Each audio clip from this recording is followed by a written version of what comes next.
देखिए ये जो इस क्वेश्चन को समझने के लिए जो ये क्वेश्चन है, identify the different phases ABCD of cell cycle. ठीक है, इस क्वेश्चन को समझने के लिए थोड़ा सा आपको जो है वो सेल साइकिल को समझना होगा। ठीक है, सेल साइकिल। अब देखिए यही बेसिकली जो है, जैसे यहाँ पर जो दिया हुआ है ये बेसिकली क्या है, दिस इज टाइम। ये क्या है, टाइम है। ठीक है, और इसको समझने के लिए ये टाइम है, और यहाँ पे 2C है, ये 4C है। ये एक्चुअली में अमाउंट ऑफ DNA है। ठीक है, अमाउंट ऑफ DNA एक्चुअली में। तो कहने का मतलब ये है, कहने का मतलब ये हो जाता है, यहाँ पे देखेंगे अमाउंट ऑफ DNA। तो सबसे पहले हम लोग देखते हैं कि इसको थोड़ा समझेंगे। वैसे तो आप जानते ही हैं पूरा जो है ये सेल साइकिल है। सेल साइकिल को जो है NCERT का डायग्राम भी है सेल साइकिल। ठीक है, सेल साइकिल में आप देखते हैं कि यहाँ पे डिफरेंट डिफरेंट जो है ये फेजेस है। जैसे ये है साइटोकाइनेसिस। ठीक है, साइटोकाइनेसिस हो जाता है। साइटोकाइनेसिस यहाँ से लेकर के यहाँ तक जो है वो कैरियोकाइनेसिस है। ठीक है, कैरियोकाइनेसिस, काइनेसिस ठीक है ब्रेक करना, ठीक है मतलब डिवाइड करना। कैरियो मतलब न्यूक्लियस, न्यूक्लियस का डिवीजन है। और इसमें जो है फर्दर जो है वो 4 फेज होते हैं। जैसे अगर आप देखेंगे प्रो फेज, ठीक है, मेटा फेज, उसके बाद एना फेज, ठीक है, उसके बाद टेलो फेज, और पूरे इसको जो है वो हम लोग क्या बोलते हैं, एम फेज कहते हैं। एम फेज यानी डिवीजन फेज, यानी ये बेसिकली जो टर्म आया है माइटोसिस से आया है। ठीक है, माइटोसिस फेज, ठीक है, या फिर डिवीजन फेज भी इसको कहते हैं। ये जो आप देख रहे हैं, ठीक है, यहाँ पर यहीं पर जो है सेल का साइज, अगर सेल यहाँ पर देखते हैं सेल का साइज काफ़ी बड़ा रहता है। मदर सेल जो है काफ़ी बड़ा, फिर डिवाइड हो जाता है। 2 छोटे छोटे सेल में जो है वो डिवाइड हो जाता है, 2 छोटे छोटे। फिर फर्दर यही जो छोटा छोटा सेल है फिर वो आगे जा करके वो बड़ा होता है। ये सब डायग्राम आपके NCERT में दिया हुआ। 3 ऑल टुगेदर अगर हम लोग देखते हैं तो ये पूरा का पूरा सेल साइकिल है।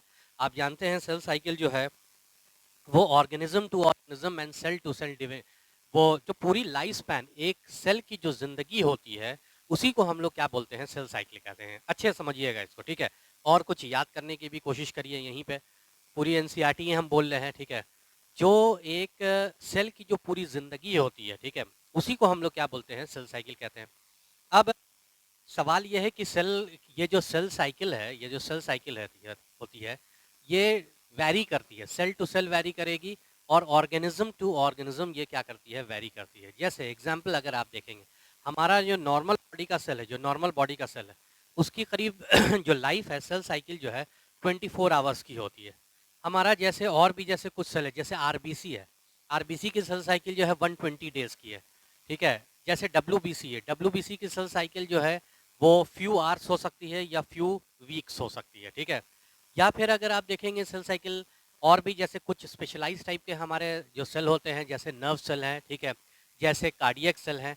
नर्व सेल, कार्डियक सेल, इनकी जो इनकी जो सेल साइकिल है ये, ठीक है, ये ऑलमोस्ट जो एक इंसान का जो लाइफ स्पैन होता है वही जो है इंसान का, जब तक इंसान जिंदा रहता है तब तक ये सेल जिंदा रहता है। हाँ, बीच में कुछ सेल उसमें जो है डैमेज होकर के ख़त्म हो सकते हैं, नर्व सेल है या कार्डियक सेल है, लेकिन इनकी जो है थ्रू आउट लाइफ जो है इनका सेल साइकिल जो है कार्डियक सेल है या फिर जो है नर्व सेल, इनकी चलती रहती है थ्रू आउट सेल। ठीक है, थ्रू आउट लाइफ। ठीक है, तो ये सेल टू सेल अभी आपने देखा कि ये क्या कर रही है, वेरी कर रही है। अब जैसे ऑर्गेनिज्म टू ऑर्गेनिज्म भी वेरी कर रही है।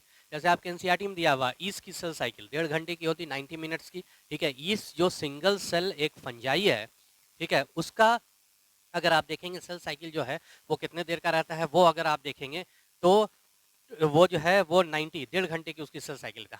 हमारे में अगर आप देखेंगे सेल साइकिल क्या करेगा, वो वेरी करेगा। ठीक है, कुछ जो है वो अगर आप देखते हैं कुछ जो है 24 घंटे की अभी आपने देखा, कुछ को आपने देखा कि 24 घंटे का भी है, कुछ को आपने देखा कि throughout life cardiac cell, nerve cell है, कुछ जो है वो अलग अलग है। जैसे RBC आपने देखा 120 डेज का होगा। तो इसके सेल साइकिल यानी ऑर्गेनिज्म टू ऑर्गेनिज्म भी सेल साइकिल जो है वो वेरी करता है। अब ये सेल साइकिल में क्या होता है, सेल साइकिल में जो है वो सेल अपनी चलाता है, यानी जिंदगी चलाता है, यानी सेल जिंदा रहता है, अपना काम करता है। काम करने का मतलब है कि सेल जो है वो मेटाबॉलिज्म करता है, मेटाबॉलिज्म करता है, DNA का सिंथेसिस करता है, और अल्टीमेटली जो है वो मर जाता है, अल्टीमेटली जो है वो डेथ कर जाता है, मर जाता है। यही पूरी जिंदगी को हम लोग क्या बोलते हैं, सेल साइकिल कहते हैं।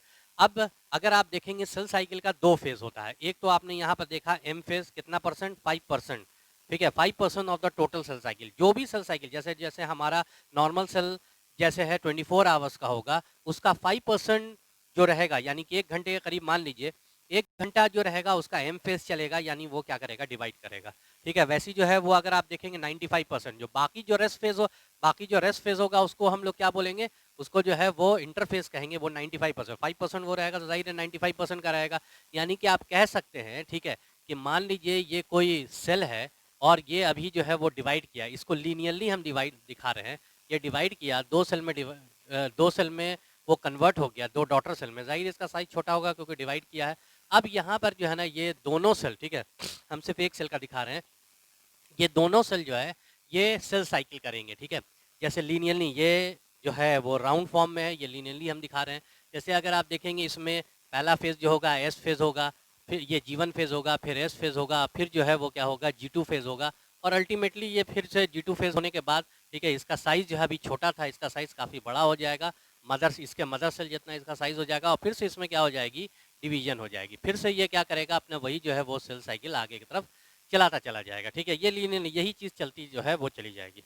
अब देखिएगा इसमें जो है गौर करने वाली बात है कि सबसे पहले जैसे ये जो सेल है ये काफ़ी बड़ा हो गया, ठीक है, काफ़ी बड़ा होने के बाद, ठीक है, और ये फिर डिवाइड करता है, पहले इसका न्यूक्लियस डिवाइड करेगा, ठीक है, 3/4 सब फेज में न्यूक्लियस डिवाइड करता है, प्रोफेज, मेटाफेज, एनाफेज, टेलोफेज में न्यूक्लियस जब डिवाइड कर जाता है, ये सेल जो है इसमें 2 न्यूक्लियस हो जाता है। उसके बाद फिर इसमें साइटोकाइनेसिस, यानी इसका, ठीक है, इसका जो साइटोप्लाज्म है वो डिवाइड करता है और अल्टीमेटली 2 सेल में ये कन्वर्ट कर जाता है, 2 सेल में। हाँ, कुछ फेज में कभी-कभी क्या होता है, कुछ सेल जो है वो ये जो फर्दर 3 फेज हो जाएगा, G1 फेज हो जाएगा, G2 फेज हो जाएगा, और G1 फेज, S फेज और G2 फेज हो जाएगा। कुछ सेल जो हैं, ठीक है, वो G1 फेज में नहीं जाते हैं, S फेज में नहीं जाते हैं, G2 फेज में नहीं जाते हैं, बल्कि एक अलग सा फेज में चले जाते हैं, जिसको हम लोग, यानी G1 फेज को वो एस्केप करते हैं, वहाँ से भाग जाते हैं, भाग करके एक अलग स्टेज में चले जाते हैं, जिसको आप G0 स्टेज कहते हैं या क्यूसन स्टेज कहते हैं, ठीक है। और ये क्यूसन स्टेज में जो सेल चले जाएंगे वो जिंदगी भर कभी डिवाइड नहीं करेंगे, वो जिंदगी भर अपनी जिंदगी चलाते रहेंगे, मेटाबॉलिज्म करते रहेंगे। जिस भी एरिया के सेल रहेंगे उस एरिया का जो भी फंक्शन होगा वो फंक्शन करते रहेंगे। जैसे अगर वो कार्डियक सेल हैं तो अगर वो कार्डियक सेल हैं तो वो क्या करेंगे, वो, ठीक है, contraction and relaxation of heart करते रहेंगे, ठीक है, और अल्टीमेटली एक वक्त ऐसा आएगा जब वो क्या हो जाएंगे, मर जाएंगे। हाँ, कभी कभी क्या होता है इन एडवर्स सिचुएशन में, कभी कभी फिर से सेल को जो G0 में चला जा चुका है, फिर से उसको जो है वो वापस G1 फेज में लाया जाता है, और फिर वो S फेज में जाता है, G2 फेज में जाता है और डिवाइड करता है। ऐसा क्यों होता है? ऐसा इसलिए होता है क्योंकि सेल की जरूरत पड़ने, एक्स्ट्रा सेल की जरूरत पड़ती है, ठीक है। मान लीजिए हार्ट है, ठीक है, हार्ट का बहुत सारा सेल डैमेज कर गया, और जो रेस्ट जो सेल बच रहे हैं, जिंदा बच रहे हैं, वो अभी जो जिंदा बच रहे हैं, ठीक है, वो अभी किस स्टेज में है, ठीक है, वो है G0 फेज में। जाहिर है G0 फेज में है, मेटाबॉलिज्म, भाई जिंदा है तो इसका मतलब मेटाबॉलिज्म तो करता रहेगा, यानी मेटाबॉलिकली एक्टिव सेल रहेगा, जिंदा है तो मेटाबॉलिज्म तो ये करता रहेगा, हाँ, डिवीजन नहीं करेगा, ठीक है। तो अगर आप देखेंगे कि ये जो है ये बेसिकली G0 फेज में, ठीक है, वो डिवीजन जो है वो नहीं करेगा, लेकिन हाँ, कभी कभी इनका क्या किया जाएगा, उसको जो है, ठीक है, उसको G0 फेज से वो जो आपको G0 फेज में जो कार्डियक सेल है, क्योंकि बहुत सारे सेल आसपास के बहुत सारे कार्डियक सेल डैमेज हो चुके हैं, इस वजह से फिर से उसको जो है किस में लाया जाएगा, फिर से उसको कहाँ लाया जाता है, फिर से उसको जो है वो इस मतलब G1 फेज में लाया जाता है और डिवीजन किया जाता है, फिर से उसमें G1 फेज में लाकर डिवीजन किया जाता है, ठीक है। तो ताकि वो डिवीजन कर करके एक्स्ट्रा सेल का फॉर्मेशन करे, और एक्स्ट्रा सेल का फॉर्मेशन कर करके, ठीक है, एक्स्ट्रा सेल का फॉर्मेशन करे, और जो जो पार्ट डैमेज हुआ है हार्ट का, उसको फिर से उसमें नया सेल प्रोवाइड कर सके, ठीक है। तो अब जरा आप देखते हैं कि ये क्या हो गया तुम्हारा, ये कभी कभी G0 फेज में भी चला जाता। अब सवाल ये है कि ये इसको जो है, ठीक है, ये जो S फेज है, इसको हम लोग जो है डीएनए सिंथेटिक फेज कहते हैं। क्या कहते हैं इसको हम लोग? डीएनए सिंथेटिक फेज कहेंगे, ठीक है, या एस फेज का मतलब ही यही हो गया, इसको हम लोग क्या बोलेंगे, डीएनए सिंथेटिक फेज कहेंगे। यहाँ यहाँ पर ये क्या हो जाता है, ठीक है, यहाँ पर जो है G2 फेज है, G2 फेज को आप गैप 2 फेज भी कह सकते हैं, सब लिखा हुआ है एनसीईआरटी में, बस बोल दे रहे हैं एक बार, गैप 2 फेज भी कह सकते हैं, इसको जो है गैप 1 फेज भी कह सकते हैं। इसको आप जो है डीएनए के सिंथेटिक, ये इसमें डीएनए का सिंथेसिस होता है, इसलिए इसको डीएनए सिंथेटिक फेज कहते हैं, क्योंकि ये फेज जो है डीएनए के सिंथेसिस के बाद हो रहा है, इस वजह से इसको पोस्ट डीएनए सिंथेटिक फेज भी कहेंगे। क्योंकि ये फेज जो है वो डीएनए के सिंथेसिस से पहले हो रहा है, इस वजह से हम लोग इसको प्री डीएनए सिंथेटिक फेज भी कह सकते हैं। इसको एनसीईआरटी एंटी फेज भी कहती है, ठीक है, देखिएगा लिखा हुआ है एंटी फेज भी कहेगी, ठीक है। जो लॉन्गेस्ट फेज होता है वो तुम्हारा एस फेज होता है। इन तीनों में G1 एस और G2 फेज में जो लॉन्गेस्ट फेज होगा वो एस फेज होगा, ठीक है। जो शॉर्टेस्ट फेज होगा G2 होगा। हाँ, कुछ किताबों में, ठीक है, वो G1 फेज जो होता है वो क्या होता है, वो कभी कभी, हाँ, लेकिन सबसे ज्यादा वेरिएबल फेज जो होता है, सबसे ज्यादा वेरिएबल फेज होता है वो G1 फेज ही होता है, ठीक है। जितने भी सेल ऑर्गेनेले होते हैं वो G1 फेज ही बनते हैं, ठीक है। अभी रुकिएगा एक मिनट। एक हम हमेशा आपसे बोलते हुए आते हैं कि कुछ बायोलॉजी में कुछ चीजें ऐसी हैं, जब उसको उसको अगर आप जहन में रखते हैं तो आपका बहुत जगह वो हेल्प करता है। करीब करीब 15, 16, 20, 22 जगह वो क्या करता है, वो हेल्प करता है। वो एक चीज आप दिमाग में रखिए, हम कभी आपको लिस्ट, हम नया वीडियो बनाएंगे उसमें हम लिस्ट आपको बता देंगे। वो एक चीज आप दिमाग में रखिए, बहुत जगह आपका क्वेश्चन जो है वो सॉल्व हो जाएगा। जैसे एग्जाम्पल, जैसे हमने आपसे पहले ही बोला था कि जो ऑर्गेनिजम्स होते हैं नॉर्मली, जो ऑर्गेनिज्म होते हैं उसमें कुछ और चीजें ना रहे या ना रहे, 5 चीजें जरूर रहती हैं, ठीक है। वो कौन कौन सी चीज है, ठीक है। अगर आप देखते हैं वो प्रोटीन होता है, ठीक है। वो जो है प्रोटीन के बाद, ठीक है, कार्बोहाइड्रेट होता है। कार्बोहाइड्रेट के बाद जो है वो लिपिड हो जाता है। लिपिड के बाद जो है वो न्यूक्लिक एसिड रहेगा। न्यूक्लिक एसिड में डीएनए रहेगा और क्या रहेगा, आरएनए रहेगा, ठीक है। वाटर प्रेजेंट रहता है। उसके बाद अगर आप देखते हैं मिनरल्स प्रेजेंट होता है, ठीक है, मिनरल साइंस जिसको कहेंगे। और जो है अगर ये 6 चीज़ें, 1 2 3 4 5 6, ये 6 चीज़ तो हर एक ऑर्गेनिज्म में ज़रूर प्रेजेंट रहती है। हाँ, अगर ऑर्गेनिज्म अगर हायर है, जैसे प्लांट्स है, जैसे एनिमल्स है, ठीक है, तो उसमें कुछ और, उसमें जो है एक और भी चीज़ रह सकती है जिसको आप क्या बोलते हैं, विटामिन कहते हैं, ठीक है। विटामिन भी रह सकती है। तो ये अगर ये जो कॉन्सेप्ट अगर आप याद रखेंगे, दिमाग में रखेंगे, तो आपको बहुत जगह जो है वो क्या हो जाएगा, हेल्प हो जाएगा, बहुत जगह, ठीक है। जैसे देखो, जैसे G1 फेज में देखते हैं, गैप 1 फेज देखते हैं जिसको प्री डीएनए सिंथेटिक फेज कहते हैं, एंटी फेज कहते हैं। इसमें सबसे पहले देखो, सबसे पहले कार्बोहाइड्रेट तो इसमें जो है, ये जो यहाँ से यहाँ तक क्योंकि सेल गया है, यहाँ से यहाँ तक जो सेल गया है, ठीक है, ये फेज को क्लियर किया है, यानी ये सेल तो है क्या है, जिंदा है। और जिंदा रहने के लिए उसको जो है वो एनर्जी की जरूरत पड़ेगी, मेटाबॉलिज्म करना पड़ेगा। और मेटाबॉलिज्म के लिए क्या करना होगा, एनर्जी की जरूरत पड़ेगी। और एनर्जी जो है वो कहाँ से आती है, एनर्जी रेस्पिरेशन से आती है। और मेनली रेस्पिरेशन किसका होता है, ग्लूकोज का होता है, यानी कार्बोहाइड्रेट का होता है। यानी कार्बोहाइड्रेट का फॉर्मेशन तो, ठीक है, कार्बोहाइड्रेट का फॉर्मेशन या सिंथेसिस जो है वो इस फेज, क्या हर एक फेज में होना ही चाहिए, ठीक है। तो यहाँ पर अगर आप देखेंगे सबसे पहले क्या होगा, फॉर्मेशन ऑफ, ठीक है, क्या, कार्बोहाइड्रेट, ठीक है, फॉर्मेशन ऑफ कार्बोहाइड्रेट। जैसे एग्जाम्पल, अगर ये मान लो ये एनिमल है, तो इसका कार्बोहाइड्रेट कहाँ से आएगा, क्या ये एनिमल धूप में खड़ा हो जाएगा और फोटोसिंथेसिस कार्बोहाइड्रेट या ग्लूकोज बन जाएगा, नहीं। ये न्यूट्रिशन से, ठीक है, कहाँ से होगा, नरिशमेंट से, मतलब ये खाना वाना खाएगा और खाना वाना खा के इसको क्या मिलेगा, कार्बोहाइड्रेट मिलेगा। वही अगर प्लांट रहेगा तो क्या ये खाना खाएगा, नहीं, ये क्या करेगा, फोटोसिंथेसिस करेगा। फोटोसिंथेसिस करने के बाद इसका कार्बोहाइड्रेट बन जाएगा। तो यानी कार्बोहाइड्रेट तो बन गया, ठीक है। लिपिड की बात कर रहे हैं, लिपिड का इसमें देखेंगे, ठीक है, इसमें फॉर्मेशन होगा, लिपिड का भी फॉर्मेशन होगा। यही कार्बोहाइड्रेट जब एक्स्ट्रा हो जाएगा तो कुछ लिपिड में चेंज कर जाएगा, या फिर जो है कुछ, जो अगर प्लांट्स है तो उसने जो मिनरल्स एब्जॉर्ब किया है उससे जो है वो क्या हो जाएगा, लिपिड का फॉर्मेशन हो जाएगा। या नहीं तो एनिमल है, तो एनिमल में तो हम लोग डायरेक्टली लिपिड भी ले सकते हैं, और या फिर जो डायरेक्टली लिपिड भी ले सकते हैं, या फिर अगर आप देखते हैं कि हमारा जो है एक्स्ट्रा जो कार्बोहाइड्रेट होता है वो भी लिपिड में चेंज कर जाता है। एग्जाम्पल है, जैसे देखेंगे कि हमारे अंदर का अगर हमने कार्बोहाइड्रेट जब एक्स्ट्रा खाया तो जितना वो मेटाबोलाइज, जितना उसको रेस्पिरेशन करना था वो रेस्पिरेशन में यूज हो गया, बाकी जो बच जाएगा वो ग्लाइकोजन में कन्वर्ट कर जाएगा। 100 ग्राम ग्लाइकोजन जो है वो हमारे लिवर में स्टोर होगा, एंड प्लस 400 ग्राम ग्लाइकोजन जो है वो हमारे मसल्स में स्टोर होगा। यानी ऑल टुगेदर हमारे बॉडी में 500 ग्राम ग्लाइकोजन स्टोर हो जाता है।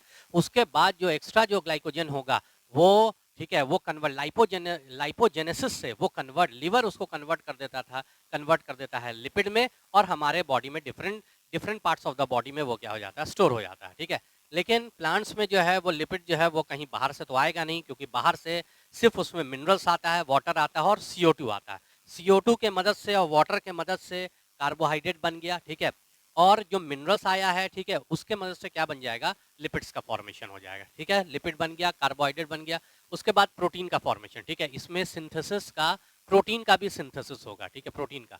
अच्छा, ये प्रोटीन का कैसे प्रोटीन का सिंथेसिस होगा, नॉन हिस्टोन प्रोटीन का सिंथेसिस होगा। कैसा प्रोटीन, ठीक है, नॉन हिस्टोन। क्योंकि देखो एक बात सुनो, क्योंकि आप जानते हैं कि ये जो है ये मेटाबॉलिज्म कर रहा है, और आपके एनसीईआरटी में लाइन है कि कोई भी मेटाबॉलिज्म करने के लिए एंजाइम जो है वो जरूरी है, ठीक है।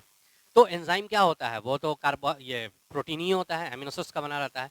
यानी कि अगर कोई भी सेल जिंदा है उसको मेटाबॉलिज्म करना पड़ेगा, और मेटाबॉलिज्म करने के लिए उसको एंजाइम जरूरी है, यानी प्रोटीन का सिंथेसिस होना जरूरी है। ठीक है, यानी कि प्रोटीन तो इसमें बनेगा। हाँ, ऐसा नहीं समझिएगा कि प्रोटीन सिर्फ और सिर्फ प्रोटीन की जरूरत सिर्फ एंजाइम फॉर्मेशन में हो, नहीं।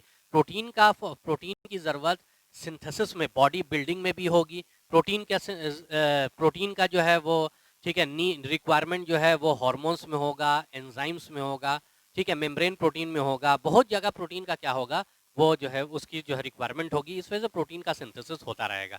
ठीक है, नॉर्मल प्रोटीन का सिंथेसिस होगा, कोई हिस्टोन प्रोटीन का सिंथेसिस नहीं होगा। ठीक है, क्यों नॉन हिस्टोन प्रोटीन का जरूरत होगा, सिंथेसिस होगा। हिस्टोन प्रोटीन क्यों नहीं बनेगा, क्योंकि हम आगे बताते हैं हिस्टोन प्रोटीन यहाँ पर क्यों नहीं बनेगा। ठीक है, अब देखो एक बात बताता हूँ आपको। ठीक है, क्या ये जो प्रोटीन आप जानते होंगे, थोड़ा बहुत जो है वो आप जानते होंगे, आप जानते हैं प्रोटीन जो है वो कहाँ से बनता है, सेल हो जाएगा, सेल। ये सेल का जो है वो न्यूक्लियस है, न्यूक्लियस के अंदर डीएनए है। ठीक है, और ये डीएनए, ठीक है, किसका फॉर्मेशन करता है, आरएनए का फॉर्मेशन करता है। और ये आरएनए जो है एमआरएनए, ठीक है, ये आरएनए जो है वो किसका फॉर्मेशन कर देता है, प्रोटीन का फॉर्मेशन करता है। यानी कि एक बात साफ हो गया कि अगर आपको प्रोटीन बनाना है, प्रोटीन का सिंथेसिस करना है, किसी भी ऑर्गेनिज्म को, किसी भी सेल को प्रोटीन का सिंथेसिस करना है, तो इसका मतलब ये है होना ही चाहिए कि, ठीक है, प्रोटीन का फॉर्मेशन नहीं होगा, और प्लस आरएनए बनाना ही होगा। यानी कि अगर आप देखेंगे कि आरएनए का भी इसमें क्या रहता है, ठीक है, फॉर्मेशन और सिंथेसिस। ठीक है, आरएनए का भी इस स्टेज में फॉर्मेशन या सिंथेसिस होगा। ठीक है, आरएनए का प्रोटीन बन गया, आरएनए बन गया, लिपिड बन गया और कार्बोहाइड्रेट बन गया। ठीक है, प्रोटीन की तो बहुत ज़्यादा ज़रूरत है, क्योंकि अभी देखो अभी क्या हुआ है, ये सेल जो है वो डिवाइड कर करके यहाँ पर 2 सेल में कन्वर्ट किया है। बहुत सारे ऑर्गेनेले इसके पास अभी नहीं होंगे, क्योंकि जस्ट डिवाइड किया है। ठीक है, इसलिए ये जीवन फेज में बहुत तेजी के साथ नया नया ऑर्गेनेले का फॉर्मेशन करता है। गोल्जी बॉडी, ठीक है, एंडोप्लाज्मिक रेटिकुलम, न्यूक्लियर में बहुत तेजी के साथ इसमें प्रोटीन्स वगैरह चाहिए। इस वजह से ये प्रोटीन का फॉर्मेशन, और प्रोटीन के फॉर्मेशन के लिए जरूरी है कि आरएनए का भी फॉर्मेशन होना है। डीएनए वगैरह तो खैर ऑलरेडी जो है, क्योंकि 2 न्यूक्लियस बना था तो जाहिर इसके अंदर डीएनए रहता है, तो डीएनए तो इसके अंदर तो हो ही गा। ठीक है, डीएनए तो होगा। तो ये हो गया तुम्हारा क्या, हाँ, यानी कि ये समझ। अब जो नेक्स्ट स्टेज जो आने वाला है, यानी कि आपने देखा इसमें प्रोटीन का फॉर्मेशन हुआ, कार्बोहाइड्रेट लिपिड का फॉर्मेशन हुआ और आरएनए का फॉर्मेशन। वाटर, अगर प्लांट है तो वाटर जो है वो बाहर से आ जाएगा, एनिमल है पानी पिएगा तो वहां से बाहर से आ जाएगा। मिनरल्स, वाटर प्लांट्स है तो एब्जॉर्ब करेगा मिनरल्स को, एनिमल अपने फूड के साथ लेगा। विटामिन तो वही है, सिंथेसिस भी हो सकता है और बाहर से भी आ सकता है, डिपेंड करता है कि कैसा जो है वो विटामिन है। ठीक है, तो वो जो है वो अगर आप देखेंगे तो यहाँ पर आपने देखा कि ये जो है, हाँ, तो यहाँ पर ये अब देखो नेक्स्ट जो स्टेज आने वाला है ये, ठीक है, डीएनए सिंथेटिक फेज है, यानी डीएनए का यहाँ पर क्या होना है, सिंथेसिस होना है। ठीक है, नेक्स्ट जो स्टेज है। ठीक है, तो इसके लिए सिंथेसिस यानी एक तरह का क्या है, ठीक है, मेटाबॉलिज्म ही है एक तरह का, जो भी केमिकल है सारे मेटाबॉलिज्म है। यानी कि इस डीएनए के सिंथेसिस में बहुत सारे एंजाइम की जरूरत पड़ेगी। ठीक है, आपने 12th क्लास में जो है वो पढ़ा भी होगा कि डीएनए सिंथेसिस में बहुत सारे एंजाइम की जरूरत पड़ती है, हेलिकेज की जरूरत पड़ती है, सिंगल स्ट्रैंड बाइंडिंग प्रोटीन की जरूरत पड़ती है, टोपोआइसोमरेज फर्स्ट और टोपोआइसोमरेज सेकंड की जरूरत पड़ती है। ठीक है, ये DNA polymerase first second third की जरूरत पड़ती है, आरएनए प्राइमेज की जरूरत पड़ती है, लाइगेज की जरूरत पड़ती है, और भी बहुत सारे प्रोटीन्स की जरूरत पड़ती है डीएनए सिंथेसिस में। यानी ये सारे एंजाइम जो था अभी जो हमने आपसे बोला डीएनए सिंथेसिस में जिसकी जरूरत पड़ेगी, उसका फॉर्मेशन, यानी वो एंजाइम, वो प्रोटीन का फॉर्मेशन कहां पर होगा, क्या एस फेज में होगा, नहीं। वो सारा प्रोटीन कहां पे बन जाएगा, पहले से यहां पर तैयार कर लिया जाएगा, जीवन फेज में बना लिया जाएगा वो सारा प्रोटीन। यानी सेल को प्रिपेयर्स कर दिया जाएगा, किसके लिए, प्रिपरेशन ऑफ सेल होगा, किस लिए, सेल को तैयार किया जाएगा, किस लिए, सारी चीजें का सिंथेसिस कर लिया है, किस लिए, एस फेज करने के लिए, यानी कि डीएनए का सिंथेसिस करने के लिए। ठीक है, अब देखोगे यहाँ पे गौर करना। ठीक है, यहाँ पर जब है आप गौर करते हैं कि यहाँ पर एक स्टेज है। ठीक है, ये जो ट्रांजिशन है, इस ट्रांजिशन को कहते हैं जीवन एस ट्रांजिशन। क्या कहेंगे इसको आप, जीवन एस ट्रांजिशन कहते हैं, जीवन एस ट्रांजिशन। और यहाँ यहीं पे, ठीक है, आपने पढ़ा होगा, यहीं पे जो है वो सेल को चेक किया जाता है, क्या ये सेल में इतनी एनर्जी है कि ये सेल, एनर्जी जब ज्यादा होगी तभी तो उसमें एनाबॉलिज्म ज्यादा होगा, तभी तो वो उसका लगातार जो है वो साइज बढ़ते बढ़ते इतना बड़ा हो जाएगा, और बड़ा होने के बाद अल्टीमेटली डिवाइड कर जाएगा। क्या इसमें इतनी एनर्जी है, यहीं पर जो है उसको क्या किया जाएगा, चेक किया जाएगा, क्या इसके अंदर इतनी एनर्जी है, कौन चेक करेगा, ये G1S ट्रांजिशन को रेगुलेट कंट्रोल कौन करेगा, ये कंट्रोल करेगा एक प्रोटीन होता है जिसको आप कहते हैं G1 साइक्लिन, ठीक है, और प्लस CDK, ठीक है, साइक्लिन डिपेंडेंट प्रोटीन काइनेज, ठीक है, ये जो आप जो देख रहे हैं ना साइक्लिन डिपेंडेंट G1, ठीक है, प्रोटीन काइनेज, ठीक है, और प्लस G1 साइक्लिन, ठीक है, ये दो, यही दो प्रोटीन ऐसा है जो यहाँ पर कंट्रोल करेगा, डिसाइड करेगा कि इस सेल को, ठीक है, ये एस फेज में जाना चाहिए कि नहीं जाना चाहिए।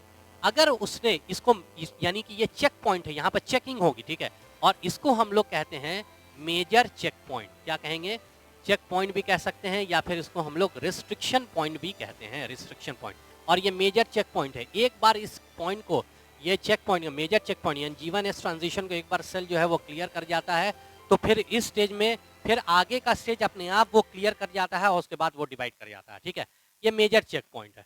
तो इसने क्या हुआ कि इसने, हाँ, सेल ने यहाँ पर ये G1 cyclin plus cyclin dependent protein kinase CDK kinase, ये CDK जो है वो प्रोटीन काइनेज, उसने ये चेक किया, जो भी सेल की हम यहाँ बात कर रहे हैं, कि ये सेल में एनर्जी जो है वो बहुत ज़्यादा है और ये आगे चल करके ग्रोथ करेगा, और ग्रोथ करने के बाद जो है वो क्या करेगा, डिवाइड करेगा, ठीक है, ये इसने चेक कर लिया। तब ये सेल आगे चला, हाँ, अगर ये चेक कर ले, ठीक है, कि नहीं ये सेल में उतनी एनर्जी नहीं है, ये आगे नहीं जा पाएगा, तो फिर ये सेल इस G1 फेज को स्किप कर करके G0 फेज में चला जाएगा और फिर वो मेटाबॉलिक है, हमेशा वो कभी डिवाइड नहीं करेगा और मेटाबॉलिज्म करते करते एक दिन जो है नॉर्मली एक दिन जो है वो मर जाएगा, ठीक है, तो वहीं पर से चेकिंग होती है इस बात की, ठीक, इसीलिए इसको मेजर चेक पॉइंट या मेजर, ठीक है, रिस्ट्रिक्शन पॉइंट कहते हैं। अब ये फेज, चलिए ये जो भी फेज है, ये फेज को उसने क्लियर कर लिया, अब ये यहाँ पर आ गया। तो एक बात आप हमको बताइए, अब जब ये यहाँ पर आ गया है, एक और चेक पॉइंट होता है, जैसे ये वाला आप देख रहे हैं, ये वाला चेक पॉइंट, तो इस चेक पॉइंट को आप क्या कहेंगे, SG2, ठीक है, क्या कहेंगे इसको, SG2, ठीक है, ट्रांजिशन, ठीक है, इसको हम लोग क्या बोलते हैं, SG2 ट्रांजिशन। ये किससे रेगुलेटेड हो जाएगा, जैसे कि आपने देखा G1 साइक्लिन, इसका नाम क्या था, G1 साइक्लिन, लेकिन इसका नाम G2 साइक्लिन नहीं रहेगा, बल्कि आगे वाले स्टेज पे इसका नाम दिया जाता है, इसको बोला जाता है M साइक्लिन, क्या बोला है, M साइक्लिन प्लस CDK, ठीक है, प्लस वही साइक्लिन डिपेंडेंट प्रोटीन काइनेज, ठीक है, ये इसका एक्टिवेटर होता है, ये वो जो होता है इसका एक्टिवेटर होता है, सॉरी ये जो होता है उसका एक्टिवेटर होता है, ठीक है। तो खैर जो है ये, इसको हम लोग माइनर चेक पॉइंट कहते हैं, क्या कहते हैं इसको हम लोग, माइनर चेक पॉइंट। नॉर्मली देखो यही होता है, ठीक है, नॉर्मली अगर आप देखेंगे तो यही होता है कि अगर ये यहाँ से अगर क्रॉस कर जाता है, यहाँ से अगर क्रॉस कर जाता है, तो ये सेल आगे चल करके जो है वो डिवाइड कर ही जाता है। लेकिन हाँ, कभी कभी यहाँ पर वो जो G1 साइक्लिन CDK है, उससे कभी कभी गलती हो जाती है, ठीक है, जो सेल नहीं डिवाइड करने वाला भी होता है, ठीक है, उसको भी ये क्या करता है, अलाउ कर देता है, ठीक है, और वो यहाँ तक जाता है तब फिर अलाउ कर देता है, लेकिन एक्चुअली में उसका साइज जो यहाँ पर था, यहाँ पर जाने के बाद भी इसका साइज यही रहता है। इस चीज को माइनर चेक पॉइंट पे यानी कि M साइक्लिन प्लस CDK यहाँ पर ये चेक करता है, और चेक करने के बाद फिर से इसको वापस भेज देता है कि देखो भाई तुमसे डिवीजन होगा नहीं, तुम चले जाओ G0 फेज में। ये बहुत रेयर होता है, लेकिन नॉर्मली मेजर चेक पॉइंट पे ही ये क्या हो जाता है, फैसला हो जाता है, ठीक है। खैर चलिए, अभी ये क्या हो गया, यहाँ पहुंच गया। अब एक बात तुम हमको बताओ, ठीक है, एक बात तुम हमको बताओ, क्या इसमें जो है यहाँ पर सेल जिंदा है या मर गया, ठीक है, जाहिर है यहाँ पर सेल क्या है, वो जिंदा है, ठीक है।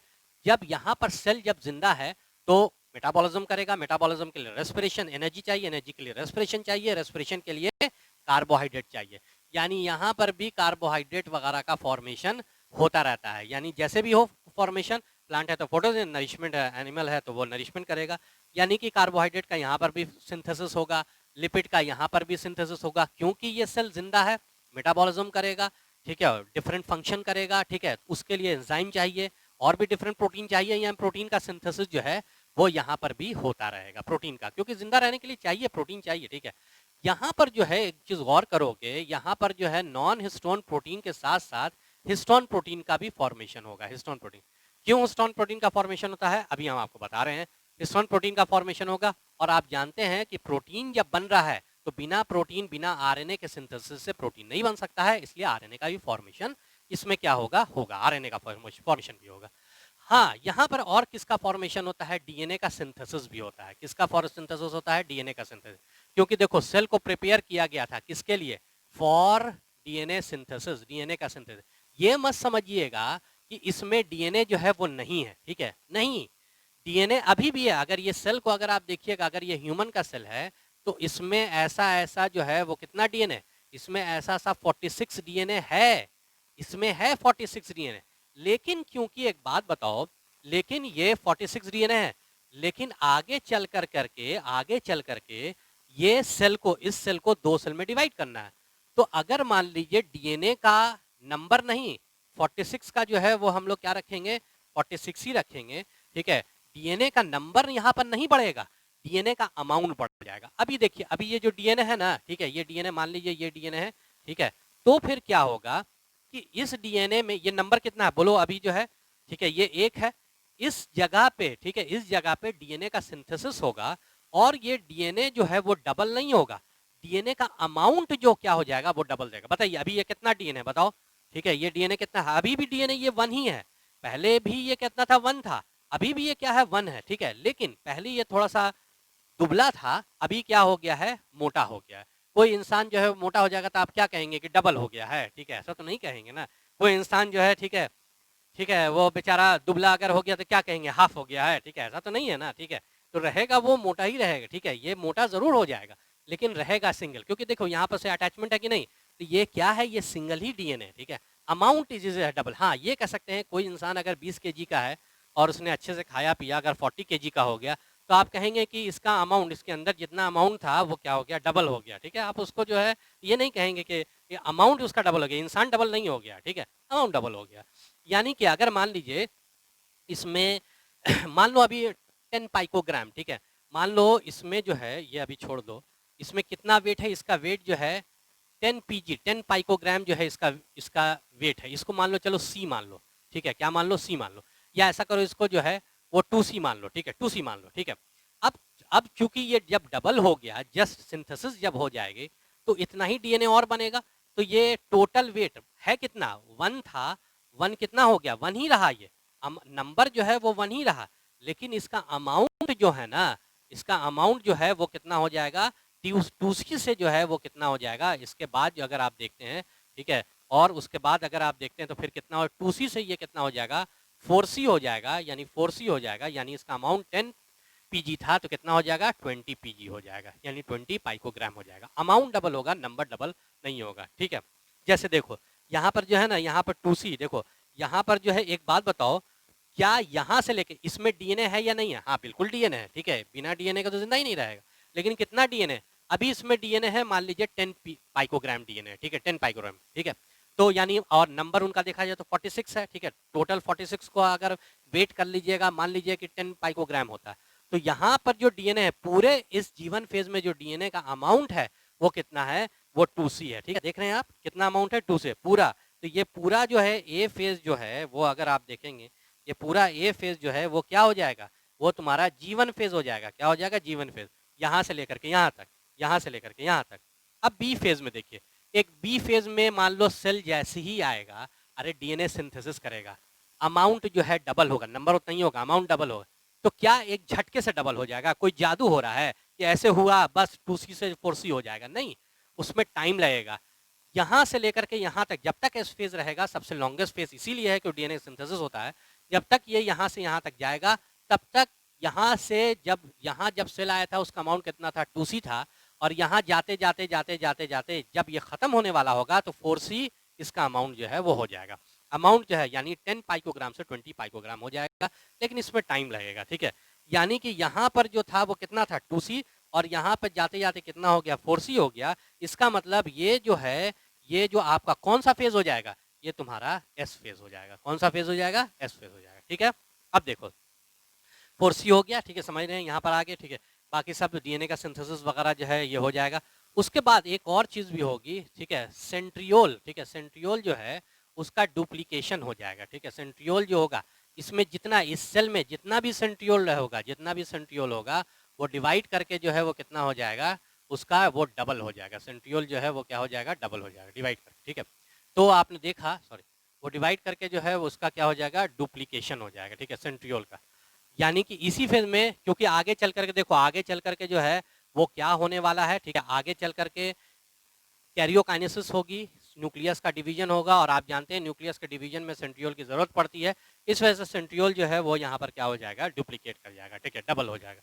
रुक जाना एक सेकेंड, सेंट्रियोल डबल हो गया। अब रुको, अच्छा एक बात बताओ, हमारा ये यूकैरियोटिक, मान लीजिए ह्यूमन का यूकैरियोटिक सेल है, ह्यूमन का सेल है की बात कर रहे हैं, तो आप जानते हैं कि यूकैरियोट्स का जो न्यूक्लियस होता है उसके अंदर जो डीएनए होता है, क्या अकेले सिर्फ डीएनए रहता है या हिस्टोन प्रोटीन के साथ मिल करके न्यूक्लियोप्रोटीन बनाता है, यानी क्रोमोसोम के फॉर्म में रहता है।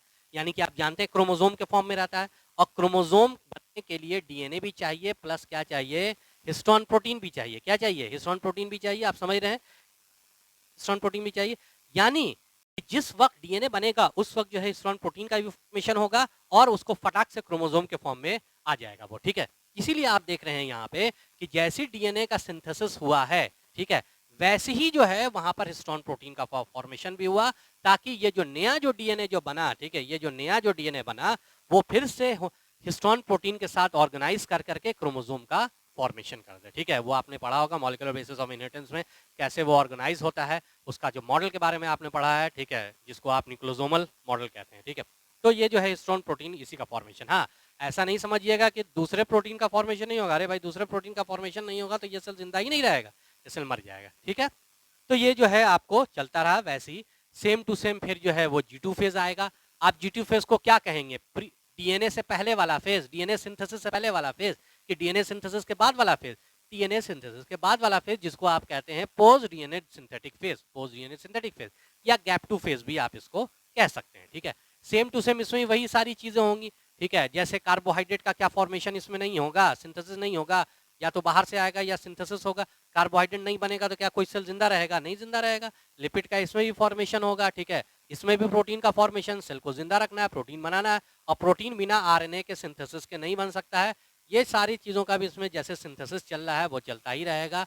और उसके बाद, ठीक है, अब देखो ये सेल को क्या करना है, यानी कि अच्छा ये बताओ, ठीक है, और तो जितने सारे प्रोटीन है वो तो प्रोटीन बनेंगे बनेंगे, साथ साथ जो भी प्रोटीन्स वगैरह की जरूरत पड़ेगी, किसमें, डिवीजन करने में जो भी प्रोटीन की जरूरत पड़ेगी, वो सारे प्रोटीन का भी फॉर्मेशन होगा इसी में। यानी कि आप देखेंगे सेल्स को प्रिपेयर किया जाएगा, सेल्स प्रिपेयर फॉर किसके लिए, बताओ किसके लिए, सेल डिवीजन के लिए। आगे चल के डिवीजन होने वाली है, सेल को प्रिपेयर किया जाएगा, यानी वो सारे प्रोटीन का भी फॉर्मेशन किया जाएगा जो प्रोटीन जो है सेल डिवीजन में जरूरत पड़ेगी। एक बात बताओ तुम हमको, अभी जैसे हमने, जैसे फॉर एग्जांपल, अभी जैसे हमने तुमको एग्जांपल बताया था कि स्पिंडल फाइबर का क्या होगा, फॉर्मेशन होगा। स्पिंडल फाइबर का जो है वो फॉर्मेशन होता है, और आप जानते हैं किसमें, स्पिंडल फाइबर ही न्यूक्लियस को डिवाइड करता है। और आप जानते हैं स्पिंडल फाइबर जो बनता है, ठीक है, वो तुम्हारा ट्यूबुलिन प्रोटीन से बनता है। तो ट्यूबुलिन प्रोटीन का सिंथेसिस कब होगा, अरे इसमें होगा, ये कैरियोकाइनेसिस, अरे